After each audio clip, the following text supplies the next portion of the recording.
The White House just authorized Trump's border troops to use lethal force against immigrants. Continuing in its recent practice of wasting taxpayer dollars on non-existent threats, the Trump administration issued an executive order late yesterday authorizing the active duty troops that the president deployed to the southern border in a politically motivated scare tactic immediately before the midterm elections to take on law enforcement duties and use lethal force, if necessary.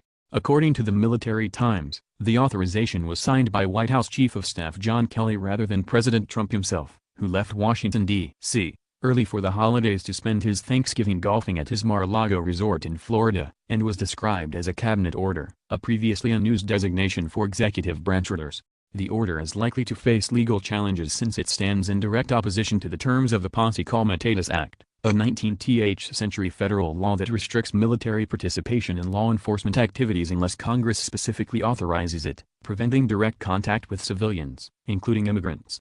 The move is also likely to revive questions about the huge expenditure of federal funds behind the deployment, particularly in light of the report yesterday in the New York Times detailing a recent internal Homeland Security Department document that concluded that American border guards face a minimal risk of facing violence from refugees, no matter how much Trump ratchets up his fear-mongering rhetoric.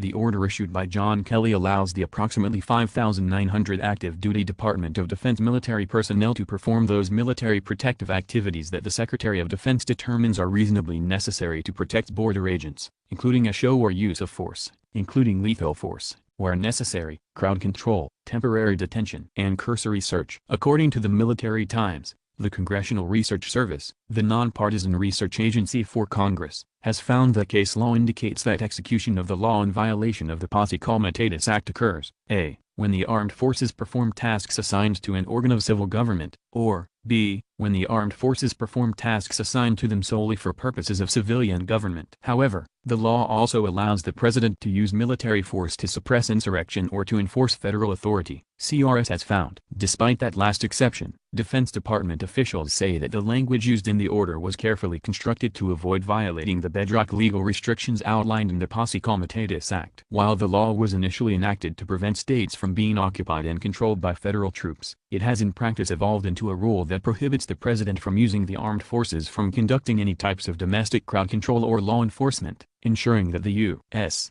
military is not used to control or defeat American citizens on U.S. soil. Given the president's proven disregard for the rule of law and his status as commander-in-chief of the nation's armed forces, any violation of the Posse Comitatus Act is a major cause for concern, particularly when he makes comments promising a warlike posture if the newly elected Democratic House of Representatives begins to investigate him.